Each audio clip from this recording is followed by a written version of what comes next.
प्लासी के युद्ध के बाद अंग्रेज और ताकतवर बन गए, लेकिन अभी उनका भारत पे पूरा कब्जा नहीं था। फिर हुआ एक ऐसा युद्ध, इस युद्ध के बाद अंग्रेज भारत का असली मालिक बन जाता है। तो दोस्तों, आज हम बात करेंगे बक्सर के युद्ध के बारे में। तो प्लासी के युद्ध के बाद अंग्रेज और ताकतवर बन गए थे। प्लासी के युद्ध में सिराजुद्दौला को मीर जफर ने गद्दारी किया था, इस वजह से अंग्रेज प्लासी का युद्ध जीत जाते हैं। लेकिन कुछ समय बाद मीर जफर से वो संतुष्ट नहीं थे। अंग्रेज को लगा कि मीर जफर को जिस तरह से वो हर बार मांग कर रहा था, मीर जफर का कहना था कि हमको ये चाहिए, जितना हमको मिलना चाहिए वो हमको मिल नहीं रहा। इस वजह से मीर जफर से अंग्रेज लोग नाराज होने लगे।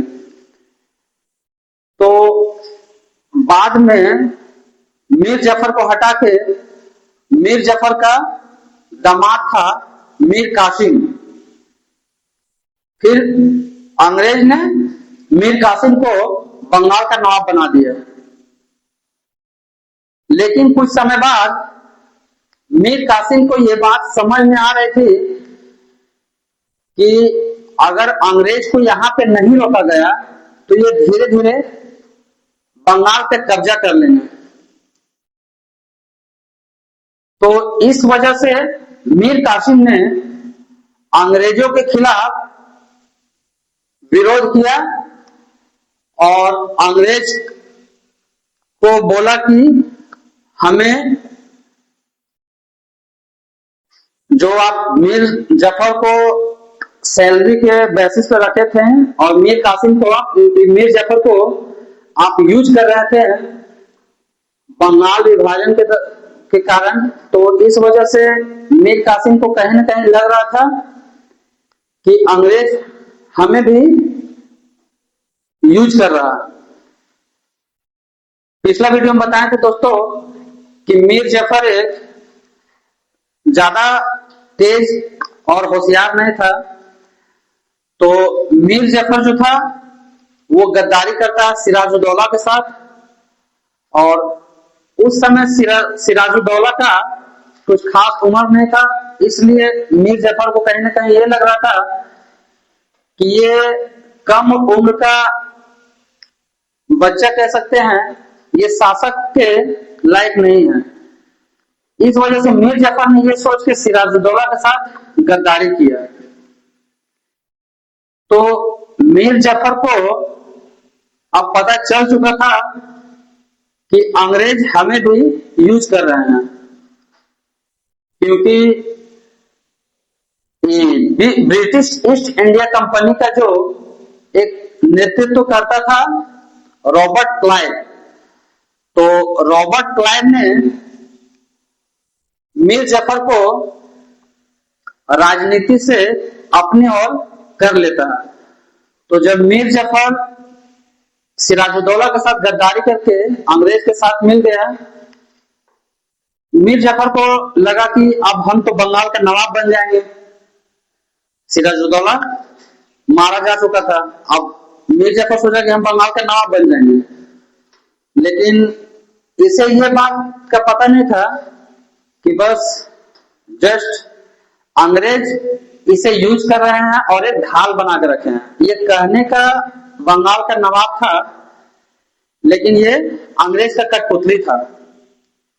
तो दोस्तों, एग्जाम में ये आता है और 68 बीपीएससी में एग्जाम में आया था कि अंग्रेजों का कठपुतली किसे कहा जाता है।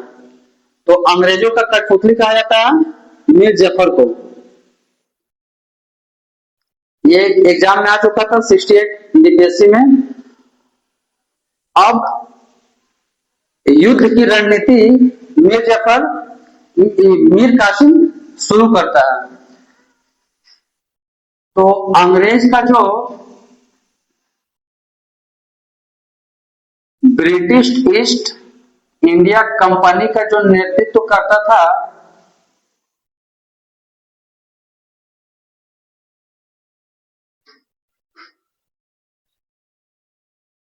Robert Clive. तो रॉबर्ट क्लाइव ने मीर जाफर को मिला लिया था। अब मीर जाफर से असंतुष्ट हो चुके थे अंग्रेज, तो मीर जाफर को हटाकर बंगाल का अगला नवाब बनाते हैं मीर जाफर का दामाद मीर कासिम को। अगला नवाब कौन बनेगा? मीर कासिम।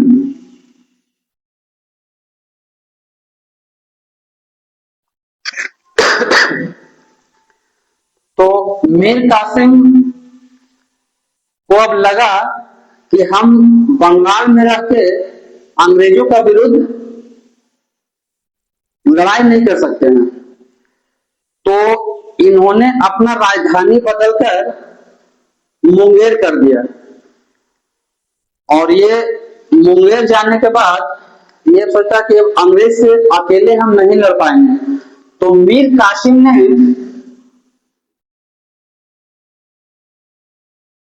3 सेना तैयार की। पहला तो थे, एक याद कीजिए, अवध का नवाब सुजाउद्दौला। ये अवध के थे।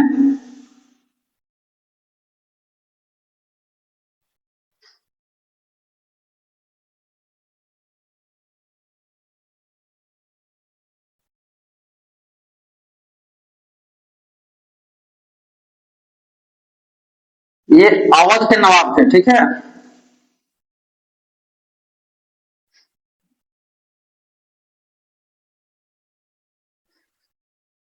ये मीर कासिम की तरफ से नेतृत्व करेंगे।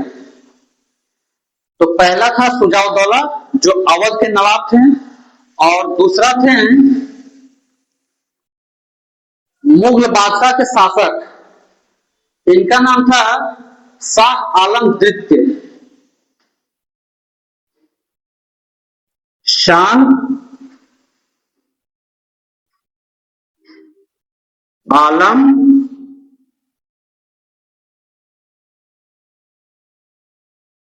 द्वितीय। शाह आलम द्वितीय जो थे ये मुगल तरफ से थे, और सुजाउद्दौला अवध के नवाब थे, और तीसरा तो ये खुद रहते हैं मीर कासिम।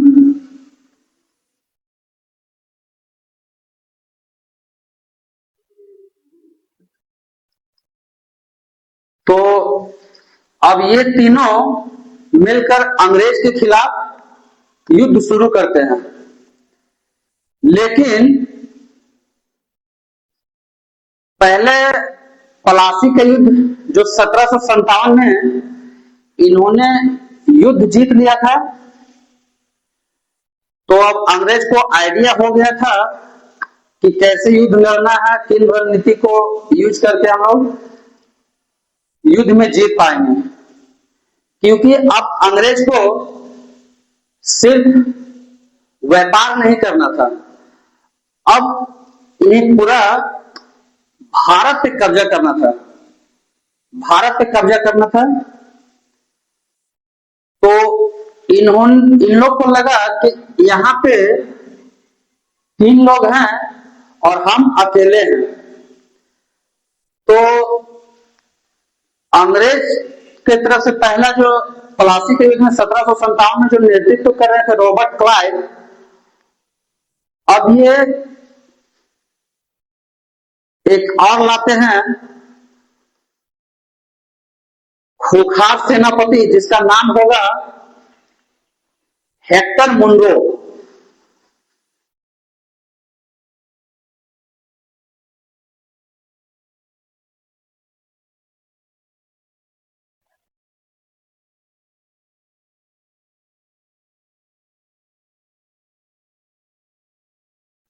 ये रॉबर्ट क्लाइव से भी खतरनाक था हेक्टर मुनरो। अंग्रेज के पास तो न पैसों की कमी थी, न ताकत की कमी थी। तो अंग्रेज जब हेक्टर मुनरो को युद्ध में उतारा तो ये तीनों को पता नहीं था कि हम लोग के पास जो युद्ध के लिए हथियार है वो सफिशिएंट है या नहीं। तो हेक्टर मुनरो ऐसा खतरनाक खूंखार सेनापति था, इन लोग के पास बहुत ज्यादा संख्या में सेना तो थी ही और आधुनिक हथियार लैंस थे। इस वजह से बक्सर के युद्ध में भी इन लोग तीनों का हार हो जाता है। तो बक्सर का युद्ध कब होता है? 22 अक्टूबर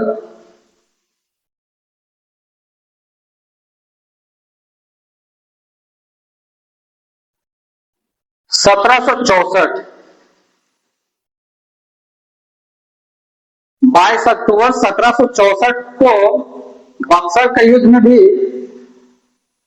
अंग्रेज जीत हासिल कर लेते हैं और प्लासी के युद्ध में भारत में आने का एक रास्ता था। अब बक्सर के युद्ध में इन लोग और शक्तिशाली हो गए।